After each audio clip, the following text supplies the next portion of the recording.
I'll go 30 on it. I call the Culture Committee to order at 2 minutes after 11. And may I have the roll call? No, I'm sorry. I'm going to have an invocation first. Everyone would stand. Brian Warner, would you give that? Bow your heads, please. Dear Heavenly Father, we thank you for this day, Lord. We thank you for this time of fellowship. We just ask that you pour in your wisdom to all that's in this room, to all that's in this nation, Lord. We ask that you help direct our steps as we make our plans. Lord, we ask that you give us civility, give us patience, give us kindness, give us compassion for those things that others see that's important in their lives, Lord. I ask that you bless this group today as we do your work. Help us to remember that we may make our plans, but you direct the path. In Jesus' name we pray. Amen. Amen. Thank you. Shelley, we'll have the roll call now. Yes, ma'am. Council, this is our first meeting after the election, so those that were involved in an election, you know that you're here, and if you want to become a member of this committee. Victoria Vasquez, Connie? Joe Bird, Honey? Joel Englund, Honey. Keith Austin, Carly Buzzard, Here. Sean Crittenden, Honey? Mike Dobbins, Here. Frankie Hargis,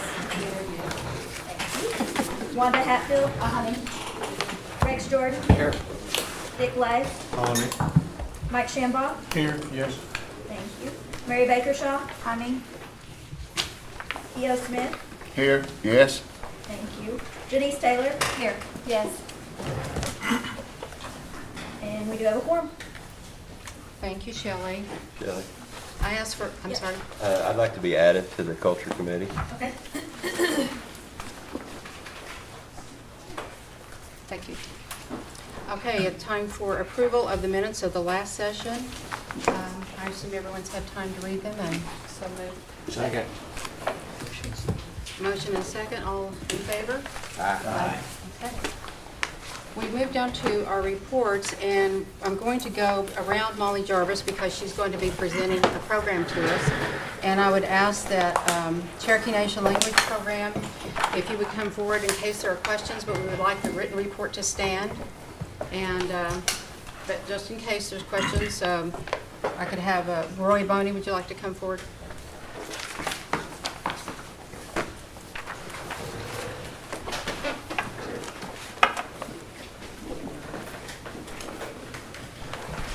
Thank you. Lucille de God. So, does anyone have questions of them? We should have their report already. Hey, do you have any plans on moving to another facility here in the near future?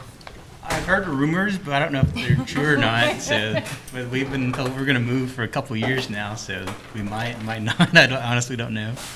Would you check on the purchase that we made with the building across the street from here? Yeah. We were looking at that at one time, and I don't know if we've done any renovations or not. It's supposed to be for the language program. Yeah, I'll check on that. Okay, appreciate it. Oh, Caesar John. What's your name? Does anyone have any questions of these gentlemen regarding the Cherokee Nation Language Program?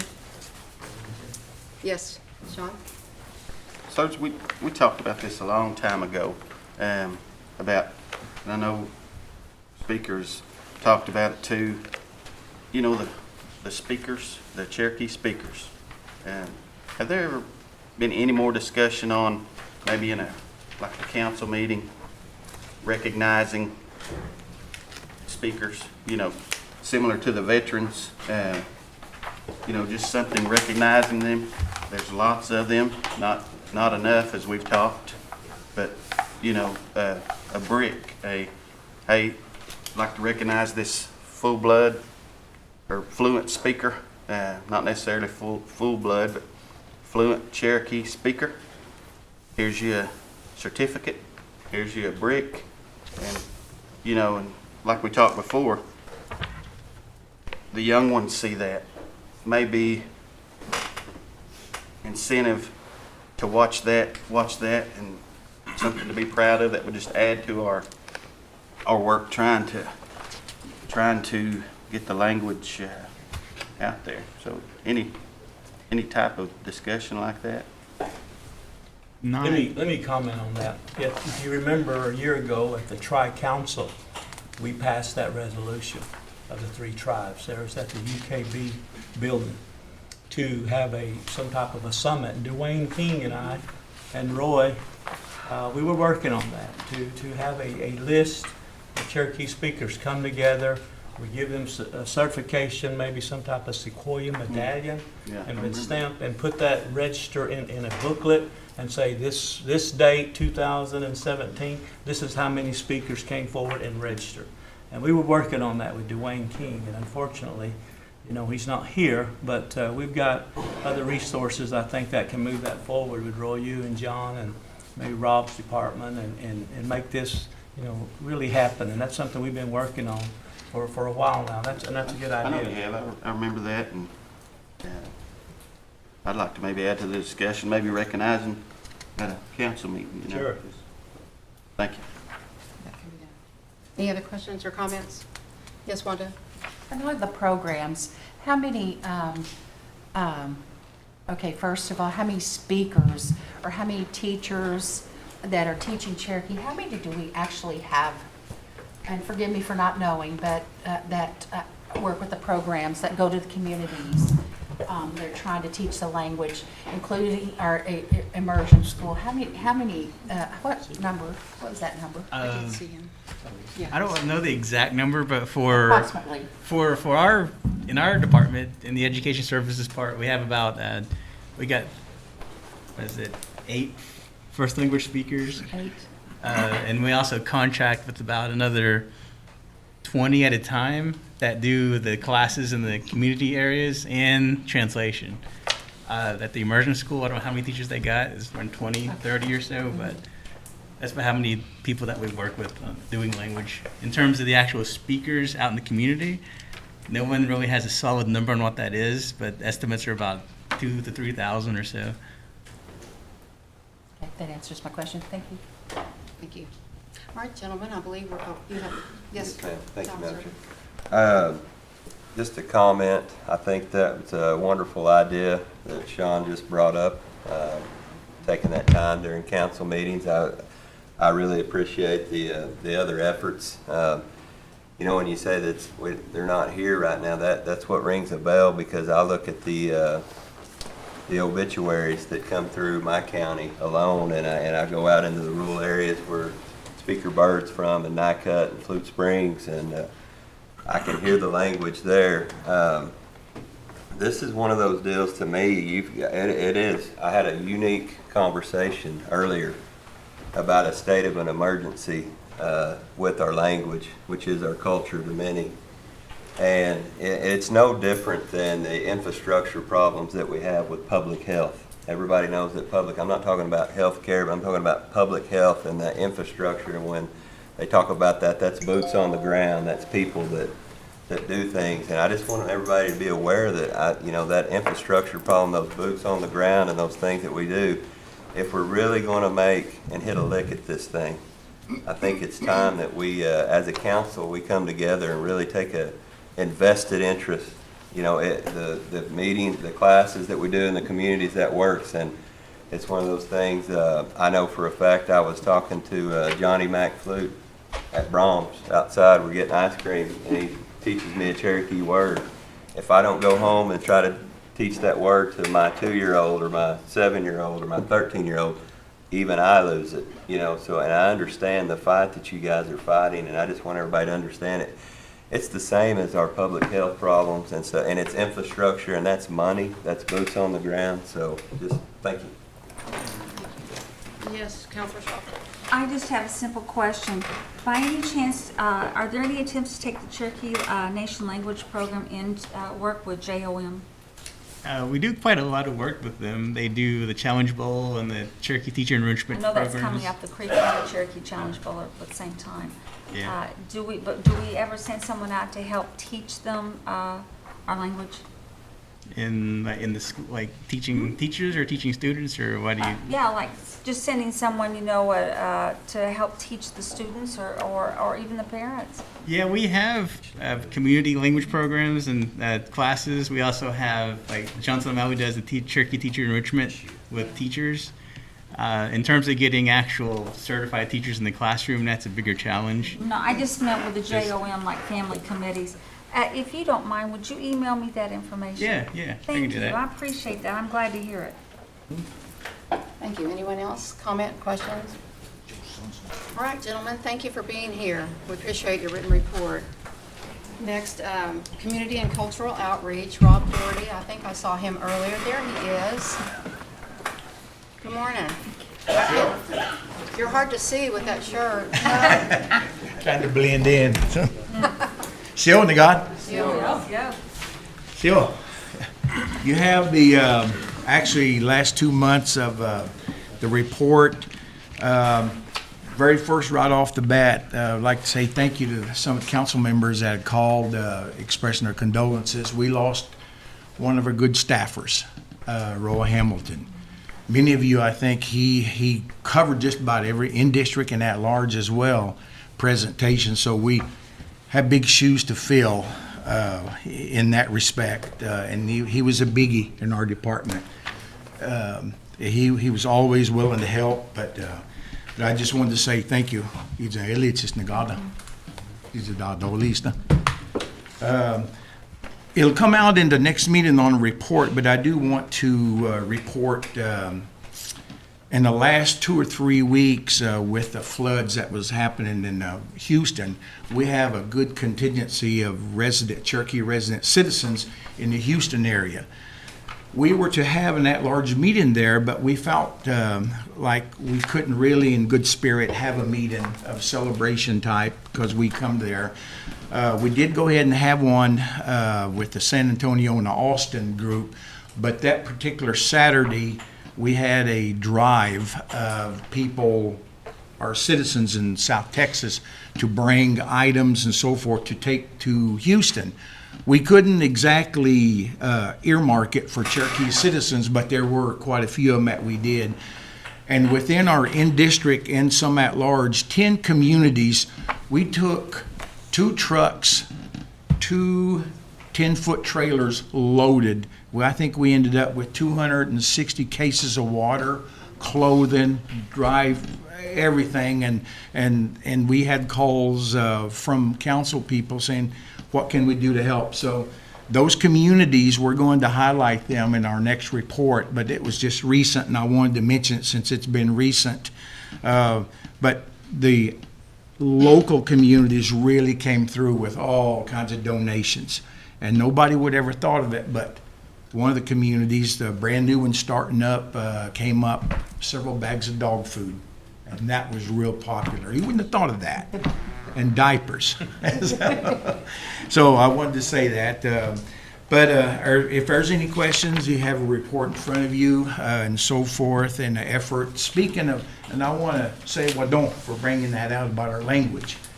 The current Master Apprenticeship Language Program is under this department, and the gentlemen that oversee that and manage that, the same difficulties we're having, we're identifying that, and I'm glad you brought that out because we speak about it.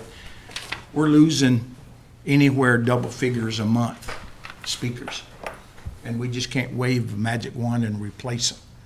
And unfortunately, that most of our speakers are elderly, and we're losing them at a rapid rate.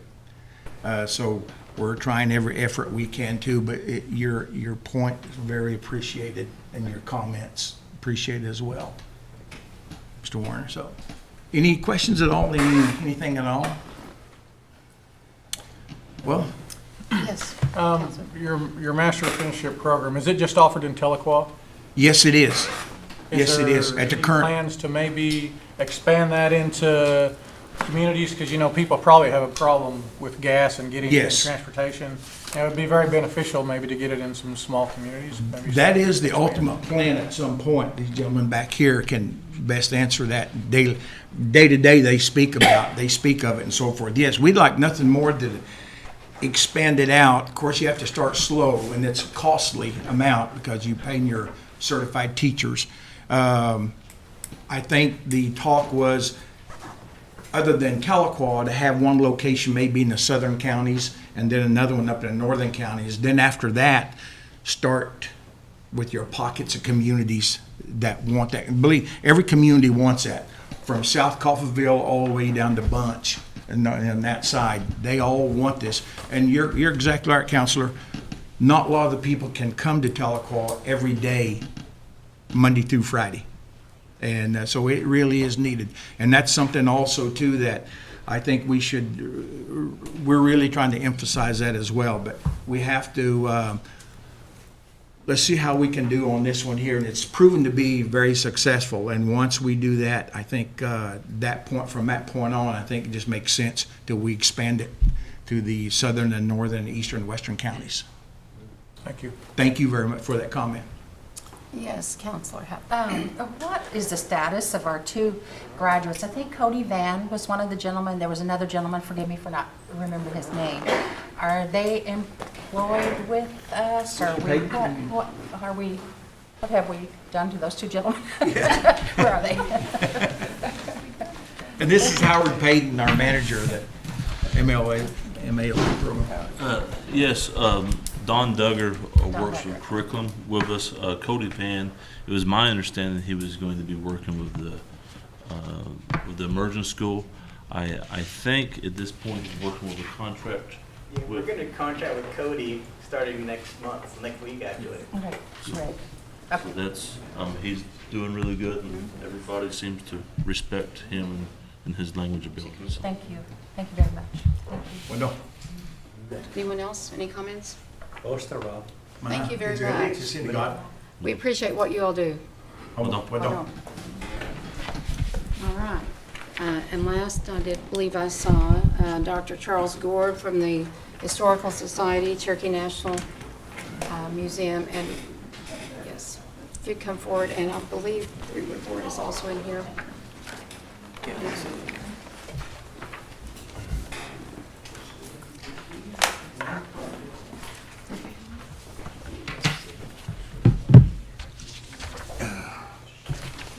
Good morning, Good everybody. morning.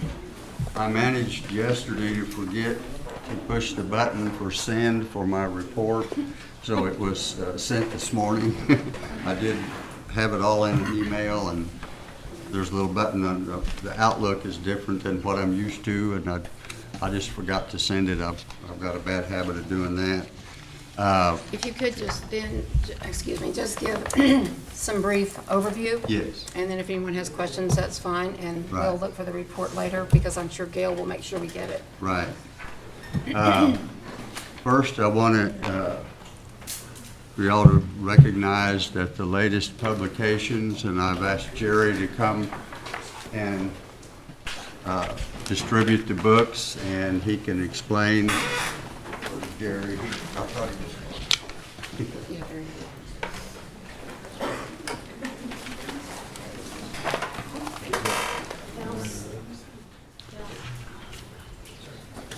Yes, about the books. Yes. In front of you is a complimentary copy of the new edition of Moravian Volume 7, published by the Cherokee Heritage Press. In total, there will be 15 volumes that will cover 100 years of primary source documents written by the Moravians amongst our people from the time that they established Spring Place Mission up until about the 1850s, when they reestablished their mission in Oaks at New Spring Place Mission. This here is Volume 7. It covers 1825 to 1827. Volume 8 should be out by the beginning of next year as well. Thank you. That's one of the things that are provided through the Heritage Center on the press that we have there. That all of these books are being worked on and printed out. In terms of groups that we've had in, recently we had the Trail of Tears motorcycle ride, the group that came in. There were about half as many this year as there have usually been. They come from all over the United States. I thought it was like a local organization or club, but they have people, some of the guys that came in were retired firefighters from Chicago that went down to Georgia to join the ride coming out. So they come from all over the United States. And this is the only actual ride, the only time during the whole year that they're together. They've been coming for 20-some plus years. And what they've asked is that we work with them now. They're going to raise the money to provide a $1,000 scholarship for a Cherokee student. And it will be an annual provision of this scholarship, so that, as you know, they'll be expected to make satisfactory progress in pursuit of whatever degree that they may be interested in. So we'll be working with them on that scholarship program here pretty soon. We've had a total number of visitors from 60 foreign countries and 49 of the 50 states. And our total online, offline impact of people coming around, looking at our website, the Facebook page and stuff, is just over 8 million people so far this year. We've had right at 40,000 people come through. So it is a point of destination, and I really look forward to working with the cultural tourism group on figuring out how we can work best together to advance our mission and that of the cultural tourism. I'm working on very seriously, and one of the things that I appreciate most is the support from the Cherokee Nation and Cherokee Nation business, because that allows us the opportunity to both leverage that and to create additional partnerships with other organizations, foundations like the State Arts Council, the State Humanities Council. We just got an award from them yesterday. We'll be working very closely with, and I'm really encouraged about having to work with the University of Tulsa, and Gilcrease has agreed to help us and work with us in terms of technical assistance for all of our work in the museum, for the archives, for our art displays and stuff. So to have that partnership available will be a definite advantage.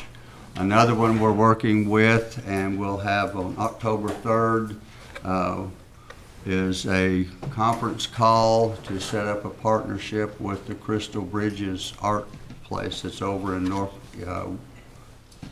we're northeast, so they're northwest, Arkansas.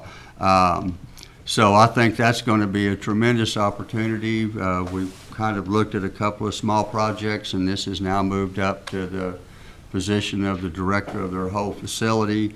They want to, and we're going to forge a partnership with Northeastern, because what the Crystal Bridges wants to do is identify Indian young people who are interested, who are artists, who are interested in going into how to put up collections, how to do shows and stuff, and they want to actually offer internships for our Indian students at Northeastern.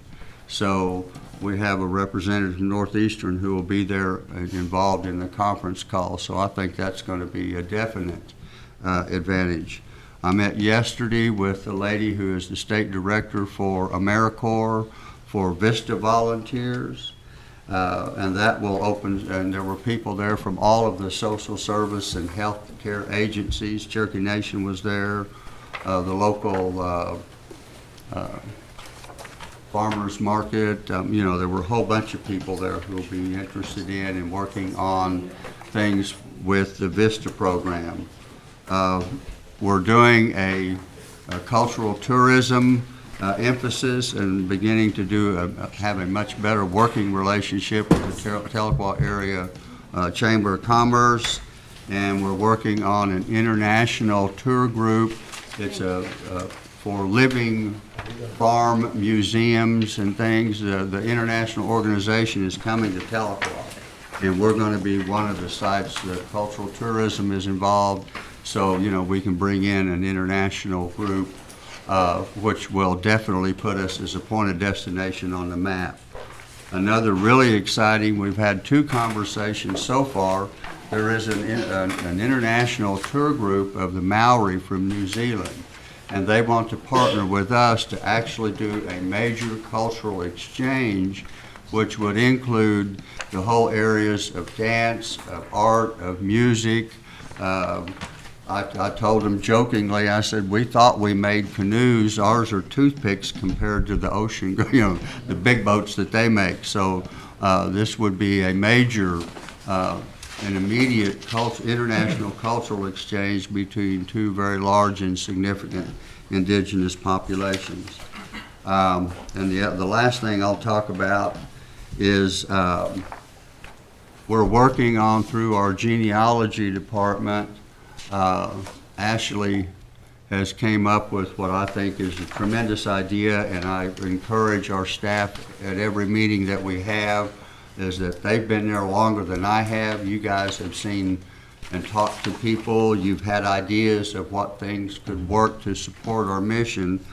And since they do the family genealogies, they do a phenomenal job with those. We met with representatives from the others of the 5 civilized tribes on Monday. And one of the things, and it's been a point of frustration with both Gene and Ashley, is they're saying, well, here's what we're doing, but if we had just a little bit more, we could do that, and it would expand it and all this. And after meeting with the others of the 5 tribes, we're light years ahead, even with the lack of frontline technology. So what we're talking about now is working with the Chickasaw Nation, because they have a number of other rooms and the technology available, is to have and host the first genealogy conference for individuals who are interested in doing family research, for the tribes who are trying to figure out all the databases that are available, to do the research for CDIB purposes. And one of the things that absolutely floored me is that the people who work in the registration for CDIBs at Creek Nation do not even have internet access. They manually look them up in the book. So when Ashley said, well, our idea is to merge the resources and the database of all the 5 tribes, which would be over 500,000 people, the looks on their faces were, you mean that's possible? So that's, it'll be coming up next June. So and we already have found, working with the lady from the AmeriCorps Vistas, she said she would help us fund that whole thing. So, that's something I think will definitely, we're the leader in that whole area, and this was totally the idea and the construct of Ashley and Gene there in the genealogy department. So if there are any other questions, I'll entertain those. Thank you, Dr. Gord. Any questions from the counselors? I have one. Dr. Gord, funding, you're talking about this lady here might, contribute to this project you're doing. How much is the State Department? What kind of funding do we get from them? What percentage of our total budget, if any? Through the State Arts Council and the Oklahoma Humanities Council, anywhere from $25,000 to $30,000 a year. That funds some of our art exhibits. The outreach program that we do in the public schools is funded through a humanities grant with the Inasmuch Foundation, is how we do the humanities courses. That's in cooperation with Northeastern. I'd say a total of 15, maybe 20% at most is outside funding, because as a 501c3, we are totally dependent on membership and donations and how we raise our money. So that's why the partnership and the funding that we receive through the Cherokee Nation and Cherokee Nation Business is absolutely essential to what we're doing. But, it would seem like, and I'm looking for other ways to get funding available to us. We always come up, as all other programs do, well, with just a little bit more. What I'm interested in the partnerships is the ability to leverage the money that we have to make the service even greater. Okay. Thank you, Madam Chair. Yes, thank you. I wanted to make a statement just to thank you for the positive changes you've made since you've been on board, Dr. Gord. It's amazing the things that we can do and will do in the future, and I just thank you very much. Does anyone else have any comment or question? If not, we will move on. Thank you. Oh, thank you.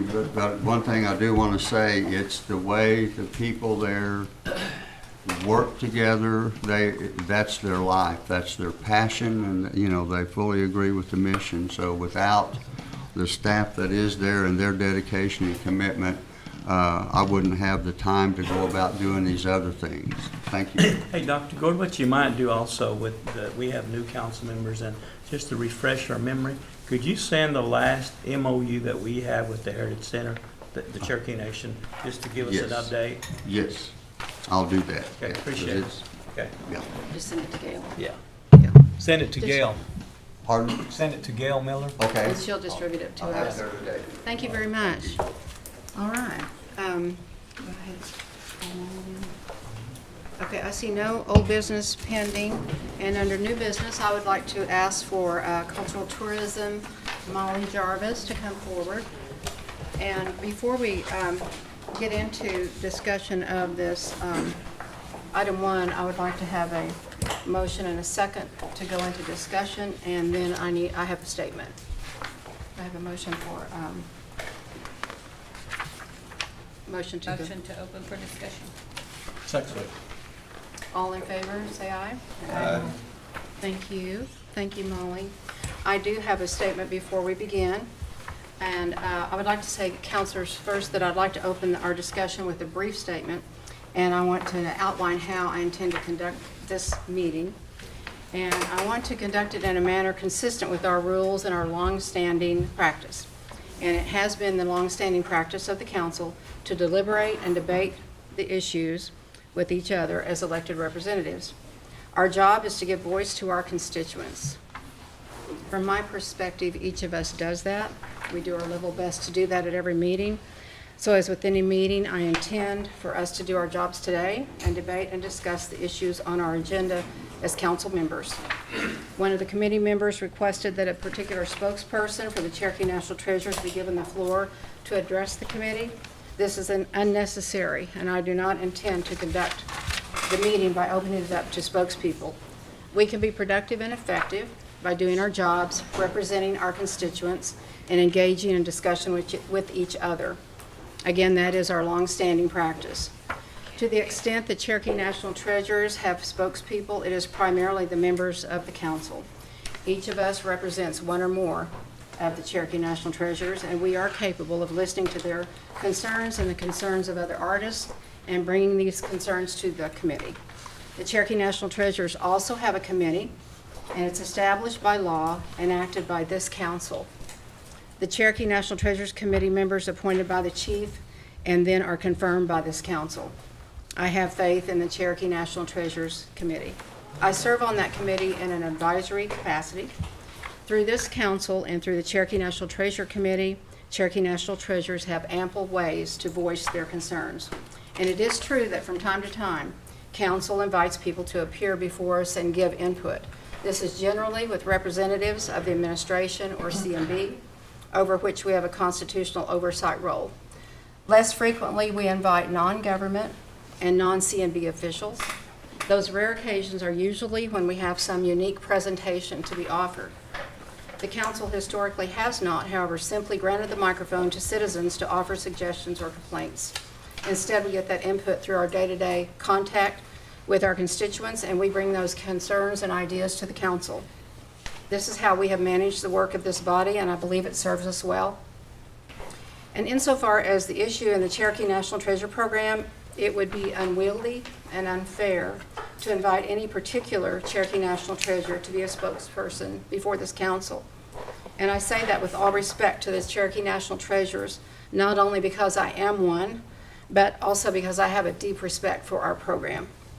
So for these reasons, I will limit the questions and debate to members of this committee and will limit the presentation to Molly Jarvis, as the Cherokee National Treasure Program is supported by her department in CNB.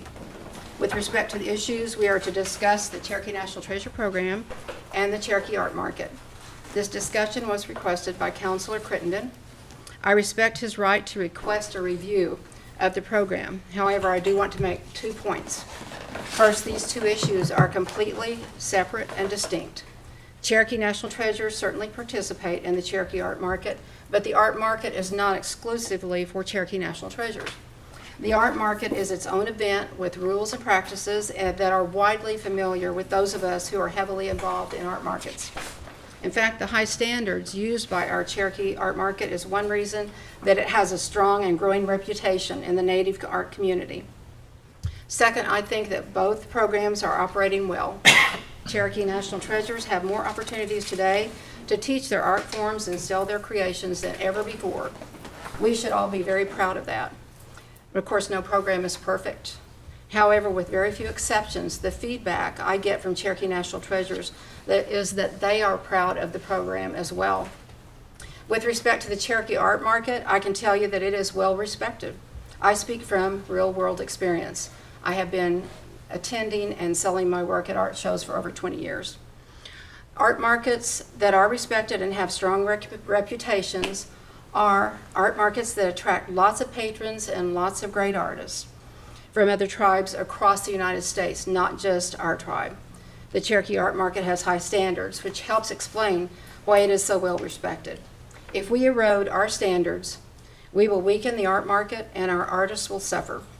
Now I would like to yield time to Molly Jarvis for a presentation, and after her presentation, I will offer each member of this committee an opportunity to ask questions. And I turn it over to Molly Jarvis. Thank you. Thank you, Deputy Speaker. I provided in your packets today a summary overview of the history of the National Treasures Program and supporting documentation, including the bylaws, standards of conduct, policies that are supported under this program. So the Living National Treasures Master Craftsman Resolution was passed by the Council in 1988 and was amended in 2009. Cherokee Nation businesses assumed financial and administrative management of the National Treasures Program in October 2015, so just 2 years ago, and prior to that, it was managed by Cherokee Nation Education Department. In the past 2 years, C&B has managed the budget and administration of the program, while the actual program is managed by the 5-person National Treasures Advisory Committee. In the past 2 years, the advisory committee has reviewed and updated the bylaws. We have clearly communicated and updated the standards of conduct and mentor program policy, as well as many other documents and the budget. The advisory committee is currently focused on management of the mentor program. We currently have 11 treasurers who are actively teaching the annual December holiday treasures luncheon, the annual selection of new treasures, and communication to all treasurers via a newsletter that comes out immediately following each committee meeting, and an orientation for teaching for new treasurers. And we are actually holding the annual orientation for treasurers this afternoon following this meeting. And I think one of the things I've been most excited about during the last 2 years is the increased level of communication and opportunities for treasurers. As I mentioned, we have a regular newsletter that goes out via email and regular mail to all treasurers, updating them on activities that the treasurers are involved in, upcoming events, and any just news about treasurers or things like the Cherokee Art Market or other events. So I think this newsletter has tremendously increased our communication level and the opportunities available to treasurers to participate. Are the treasurers allowed to come to the meetings? Excuse me. Wait, she's not quite finished. I would just like to ask a question. Are the Save treasurers their questions, allowed to please. come to the committee meetings? Point of We order. have had guests at the meetings. I That- believe that- they're open. That's their business. I've been hearing from a lot of them that they'd like to, do they have access to the bylaws? Sean, Yes. I'm chair of this committee, and I would like for Molly to finish her presentation before we One ask thing questions. I'd like to add is we had a agreement between Speaker, you and myself, that these treasurers would have a voice today and that a spokesperson would be allowed. And to me, that's not even fair, a spokesperson. There's treasurers here that want to be heard about the organization, which is theirs. So I fully expect that there will be some treasurers or a treasurer allowed to speak, All because right, that was our agreement.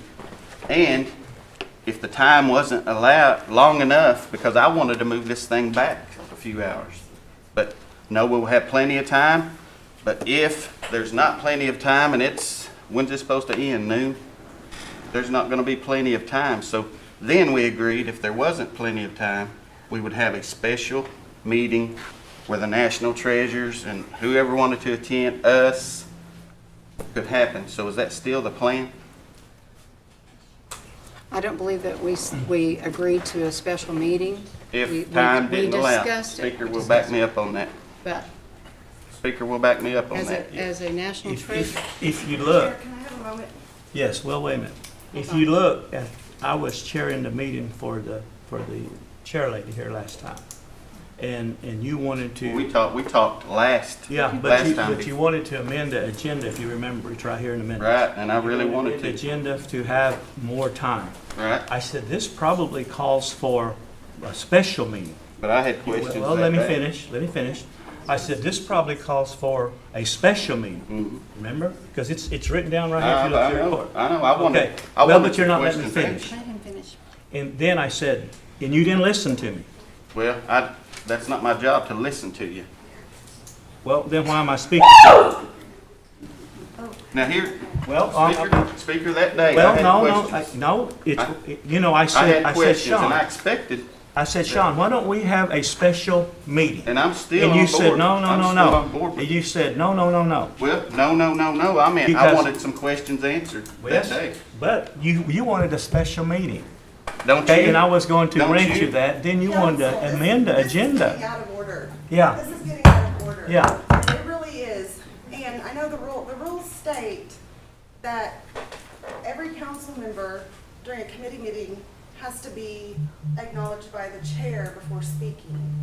And I think that everyone will have a chance to speak, Okay, but that's the rule. I agree. And it is in the rule book. Okay, we're gonna run out of time. well, no, we'll extend it, we have to. Let Molly finish her report. I'm complete. Okay, May I ask for a point of information?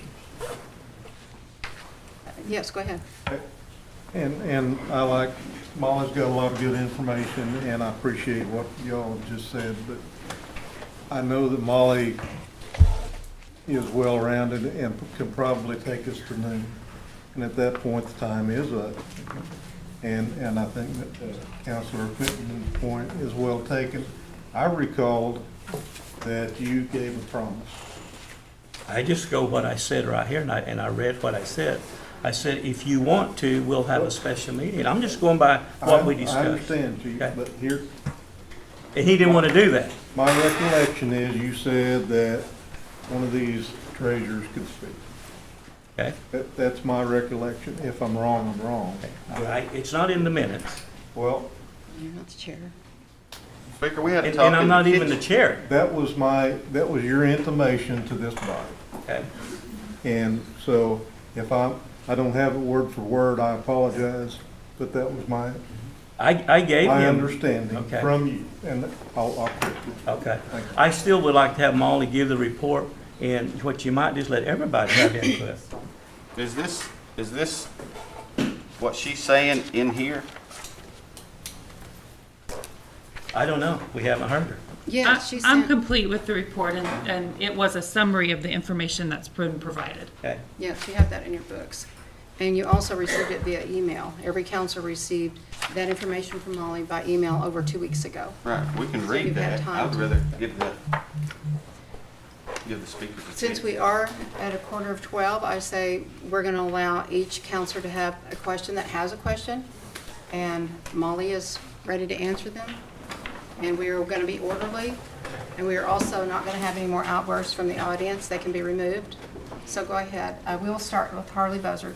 Well, my first question is, and I'd like to ask our attorney, is a tribal counselor not allowed to give his time to a person in the audience to let him speak? I know in the past we have done that. I've been on the council for 11 years now, and I've never heard anything like this that we're having today. If Councilor Critton wants to give his time to have an audience member speak, we've always done that. Now I'm asking our attorney, can we do that? Well, in our rules, what it states on committee meetings in section 6, C4, committee meetings shall remain open to the public except as provided in the Cherokee Constitution.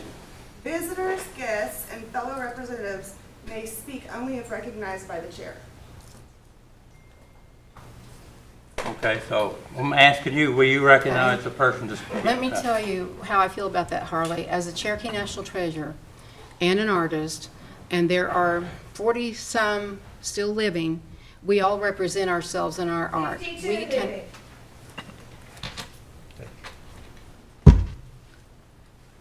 we represent ourselves in our art quite succinctly. And I personally don't believe that one Cherokee National Treasurer can represent the 45 or so that are living. So that's why I said, and I'm the chair of this committee, and we have not had a culture committee for many, many years until I became a tribal counselor. So this is the way this meeting is going to run. So I'm going to allow, and we're going to run out of time. So if you have a question for Molly, ask it, and then we'll move on. I don't have any questions. Thank you. Thank Anyone else? Gil? Well, thank you, Madam Chair. And I totally agree with Harley, because I've been on here, I'm starting my 13th year now. And I can remember in the past when what he said, that we was allowed to give our time to somebody that wanted to speak, so like, but the way you started this meeting, I feel like we're all censored now of what we can do or can't do. I think that if one person wanted to speak for the National Treasurer, I know some of them back here, and I think they'd be civil about it. And I just don't know why we couldn't allow that. But you're the chair, so you call the shots. So I would like to start with questions from the committee. That's what this is. The committee is here to talk about what Molly presented us, and she gave us a very good report on the two programs. And yes, we'll probably run out of time, but right. And I agree with Molly. I mean, she does a great job, and so I believe. Okay. I just think So, we ought to all be civil about it. if you don't have a question, No. right? Okay. I'm finished. Next, Wanda, do you have a question? Not really a question, but can I still speak? Sure. Okay, thank you. I think the issue, there is an issue. Someone's not happy. Both sides aren't happy. And there's got to be a resolution. We can solve this. And it's going to be called compromise and respect. Respect first. That's how Cherokees act. They respect first. And this can go on for weeks and weeks. It can go on forever. But there's going to have to be compromise, I think, if there's two sides. Thank you. So I have a question regarding, you said in your report there are 11 treasurers that are currently teaching. Yes. Can you expound on that a little bit? I know CCO has been bringing some of the treasurers to the northern communities so that they can present their craft. Is that a part of what you're referring to? Okay. No, so the 11 who are teaching are currently in the mentor program that, again, was handed over to Cherokee Nation businesses 2 years ago from the education department. So they were going through Cherokee Nation education department in this mentor program, and we have been asked to manage the financial side of it and administrative side of it. So it is a formal program under the Cherokee National Treasures Advisory Committee. And where do they teach, and who are their students? Where do they get their students? Right. So they are teaching right now. They have the opportunity to teach at the Spider Gallery. We have a form that they can complete which outlines if they have a different location. So Spider Gallery is the preferred location. It's offered free space. You know, everything is accessible. And then the students are students who've either come to them to be mentored or have somehow expressed an interest in learning that art form. Okay. They are teaching classes in the art form for which they are a treasurer. Yes. Yes. Okay, that makes sense. Okay, thank you. That's all. Molly, Thank you. you mentioned emails and letters. Does every living treasure get that? Yes, Information. and phone calls. And phone. Okay, how is the treasures selected that go out to the community? Sure, and I will say, with the emails and regular mail and phone calls, sometimes a treasurer will designate a person to receive that for them. I'll just want to make that point clear. If they don't do email or something, like sometimes we have a family member's email that goes to, who can share that information with them. In terms of the events that we have where treasures are requested, one thing is we have put out a call for treasures in the newsletter that has gone out, and we have said we want to build a cadre of treasurers who are interested and able to work these events. And I will say that not one person has responded to that call to come to us and say, yes, when events happen, I am interested. So what is happening is we look at oftentimes we get requests for specific art forms, or requests come in for specific people, or we look at the geography where the event is taking place, who's geographically located near that area, who has an inventory of items to sell or demonstrate, who's capable of working, if it's an 8-hour day or a 2-hour presentation. We kind of look at all of those factors and work together with the committee to determine the invitation list. But all of the treasurers are given that opportunity? All of them. To attend the event? Well, there are events where specific treasurers are called upon or invited, and not all of them are invited to every event. But again, I've submitted a request that has gone out in the newsletter multiple times saying, please let us know if you are interested in working these events, and I have not received one response to that. Thank you. When they come in, are they compensated in any way? Yes. And Yes. how are they compensated? And that varies from event to event, depending on location, distance travel, number of hours the event will take place. But yes, they are compensated for demonstrations or participating in those types Well, of just say events. in an 8-hour day, if they drive an hour to get here and they participate in an 8-hour day, what would their compensation be for that It's day? usually between $300 and $500 for a full day. These, for example, these book signing events that we've been having are 2-hour events, and we're doing $100 for the 2 hours. So, and it just varies depending on distance, time, and activity level. That's all I have. Thank you. Molly, I looked at this, I think, is this one of the newsletters? Yes. Okay. We passed this in 1988 when I was on the council. Some of you weren't around at that time. The intent is good about establishing the national treasures. But like Councilor Hatfield said, there's obviously a difference in how we're doing things. There's obviously some ways we could probably improve, and I don't have the answer now. I know very little about art.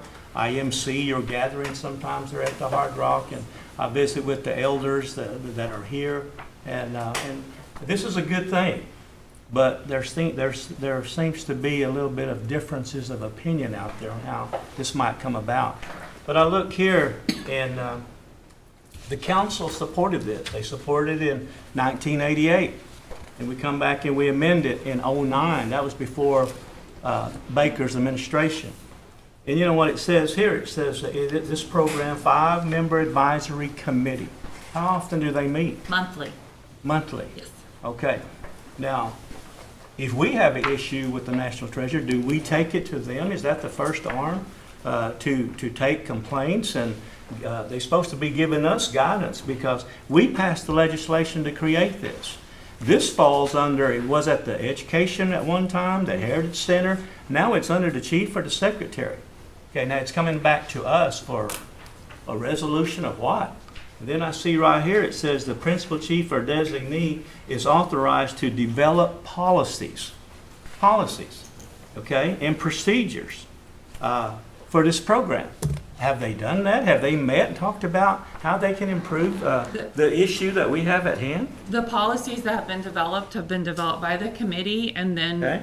approved through the Secretary of State's office. Okay. And would you, who's the advisory committee right now? I know we appointed two last month. Right, so today the advisory committee consists of Jane Ostie, Eddie Morrison, Durbin Feeling, Verl Keeter, and Vivian Cottrell. Okay. So policies, they're capable of developing policies that should improve. You know, you've got Counselor Critton here not pleased with the way things are going, and obviously we have a lot of people not pleased the way things are going. So that advisory committee should make some recommendations? Special meeting. They have developed the policies that exist That today. exist right now? Yes, sir. Okay. Okay, well, I'm trying to figure out where this goes.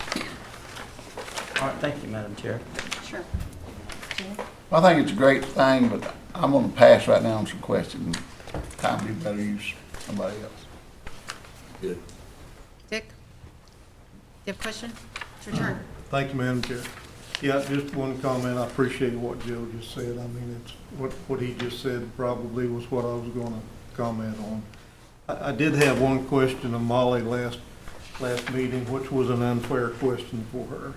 And I do see some members of the administration here. I wonder if the Secretary could step up and take that question that I asked Molly last time. You know, we seem to, the advisory boards seem to be long-term for some reason, and there's nothing wrong with that. But one question I had that I'll ask is, does the chief go, or do you go, or do you poll the treasurers, all 50, is it 2 of them, I think, still with us? Do you ask advice on who they would like to see on the advisory board? Maybe that's some of our problem. Well, we haven't done a poll, but I know from experience working for Chief Baker that he's always willing to get input, and he's gotten input, and that input, not just this committee, but other committees, has guided his decisions on who to nominate.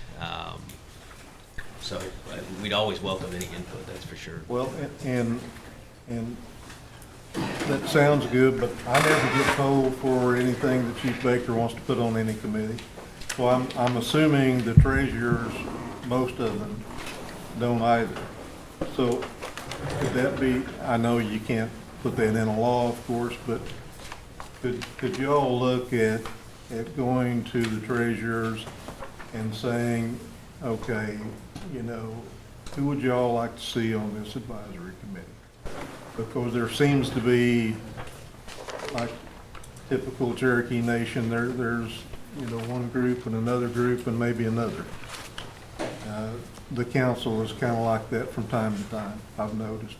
So we need to make sure that all groups, all these folks are represented, because there seems to be some conflict going on here.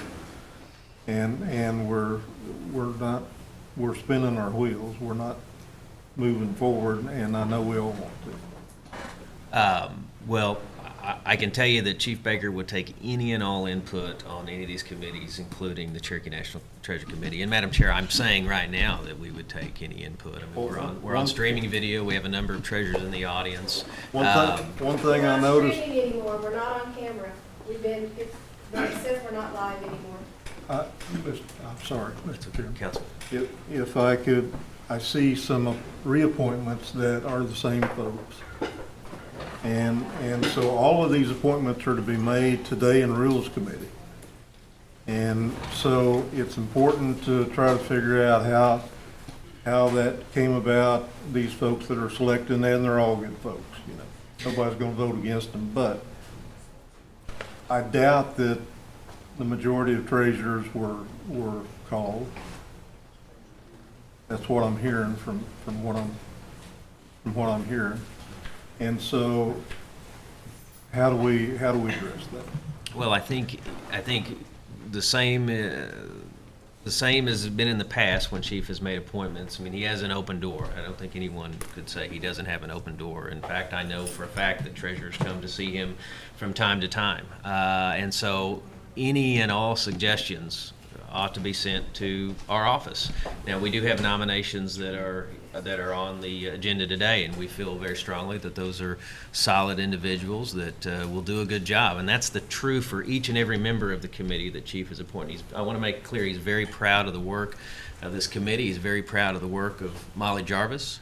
I think from my observation, and I'm not an artist, I kind of share that with the Speaker Byrd, I'm not an artist, but from my observation in terms of how the program operates, I see that we have expanded opportunities for treasurers to get opportunities to work, to create, to be out, not just in Tahlequah, but that's probably what I'm most proud of, probably because I'm a little biased because I'm not from the immediate area, but I like to see treasurers out in the communities, and I see them. I'm very proud of that. And that is in large measure because of the guidance of the committee councilman that we're talking about. So we're very proud of that, but if we need to do a better job of making sure that all treasurers know that if they have suggestions for people to serve on this committee, they can send them to our office, then I'll make that clear now that they can. And that's true for a lot of our committees. I mean, we have committees that deal with finance and commerce. I mean, we want to hear input from the community about who should serve on that.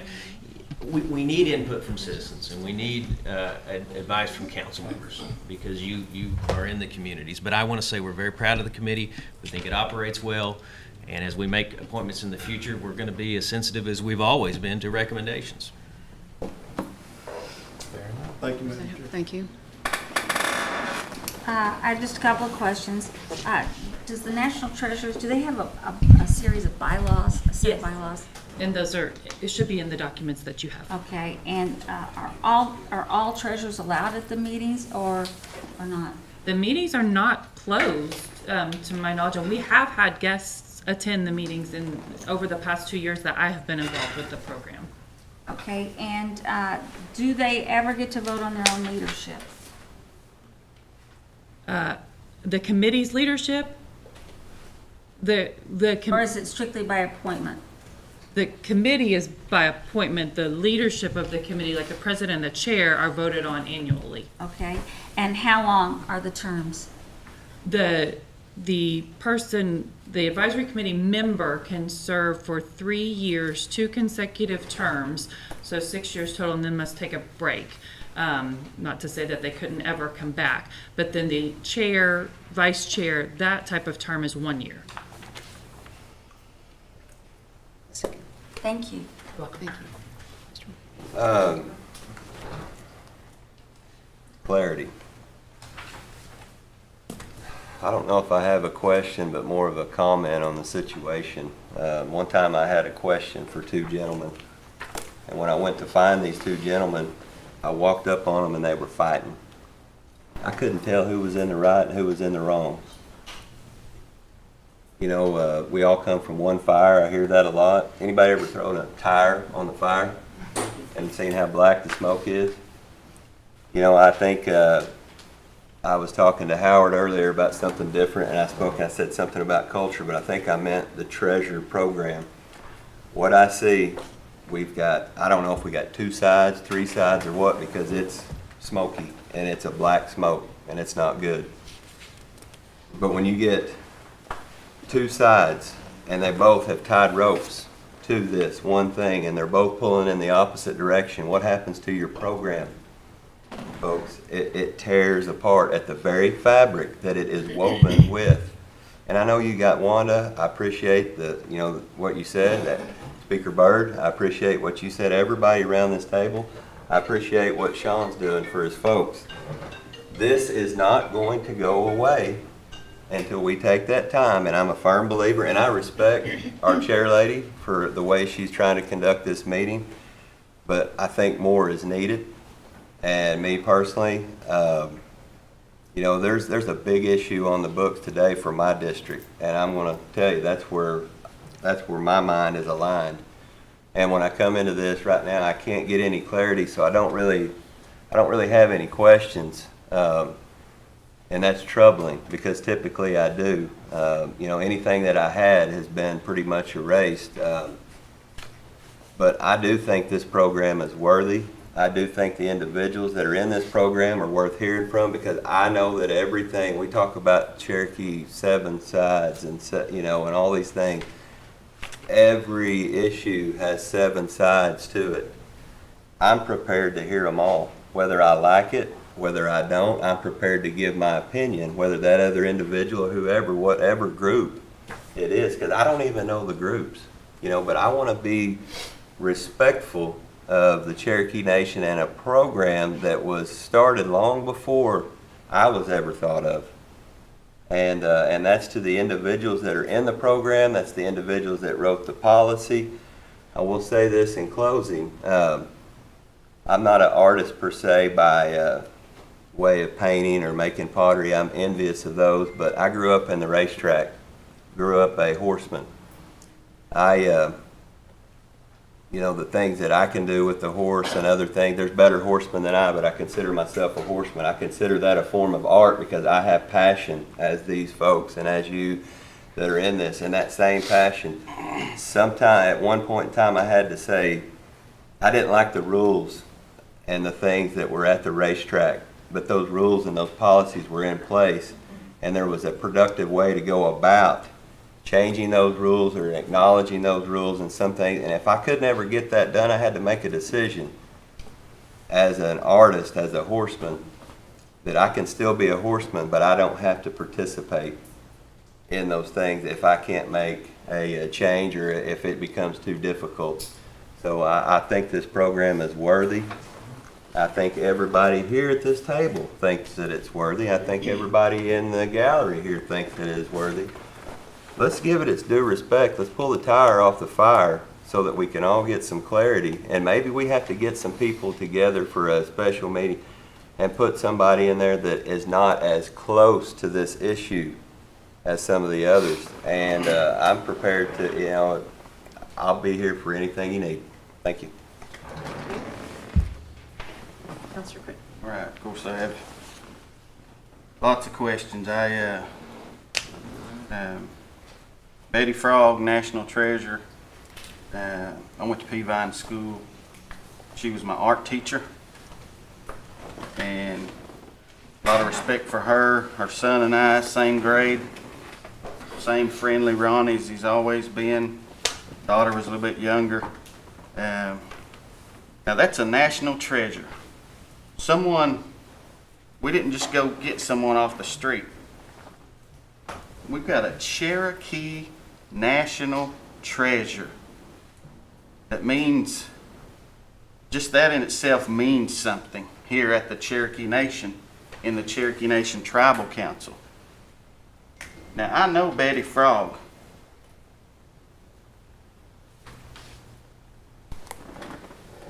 And I cannot see.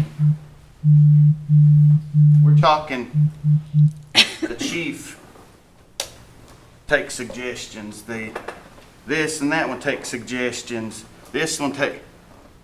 What about the national treasures themselves? What about their voice? All of them.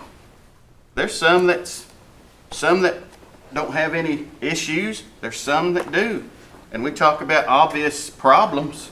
Well, once that gavel hammers today, it's all going to go away. And it'll just be left like it has been.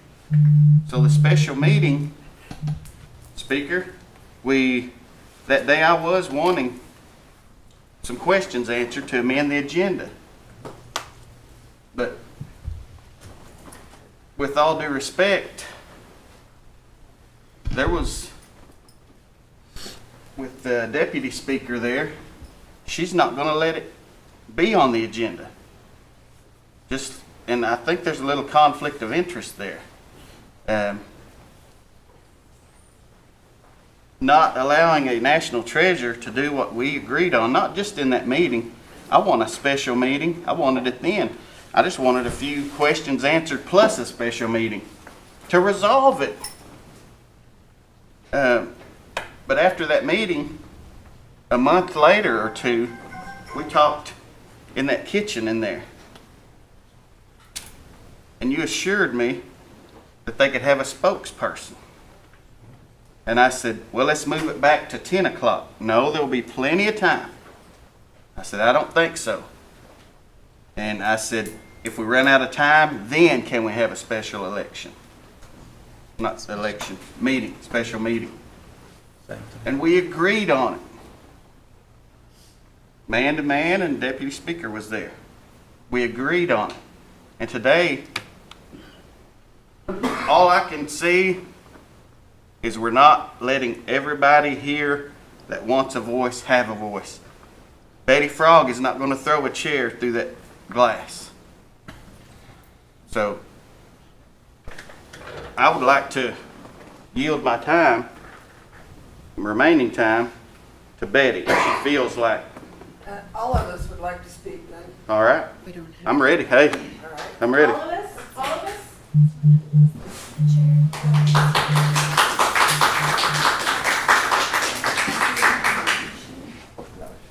Well, it's 15 after 12. We can do it here or at the special meeting.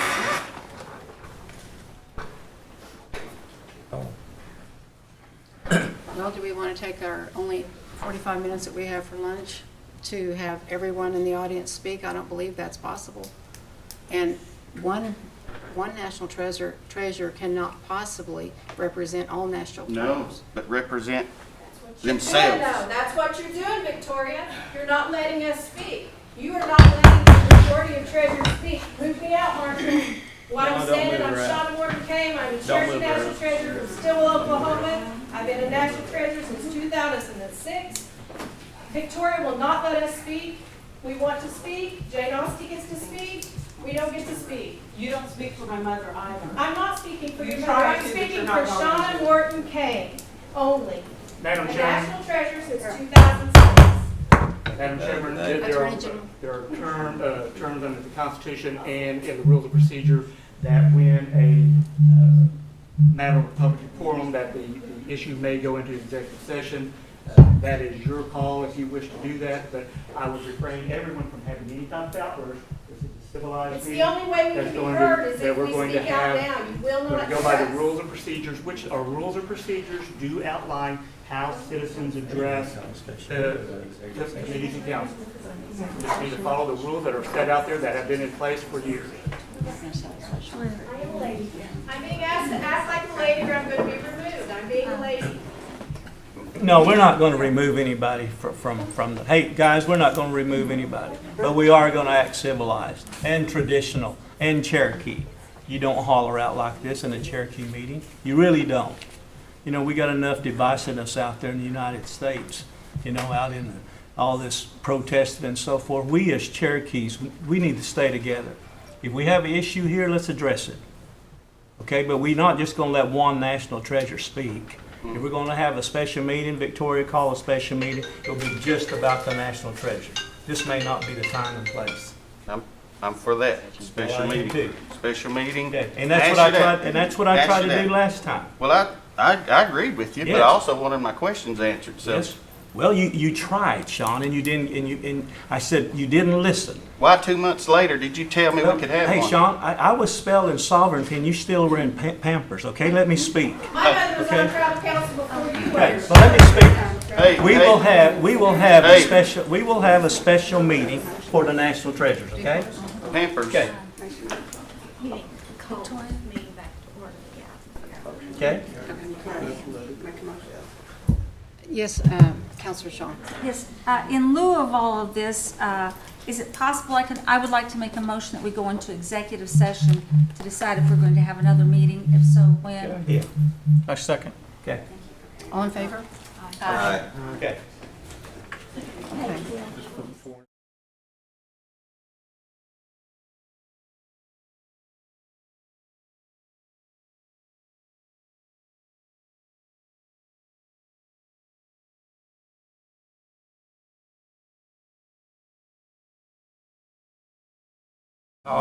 Here, we'll have recommend Molly follow up on that, see what kind of recommendations they get in writing and share them with us as well. Okay? Okay, there were no votes taken, we're out of executive session, now you need a motion to adjourn. Motion to adjourn? Second. All in favor? Aye. Adjourn. Thank you.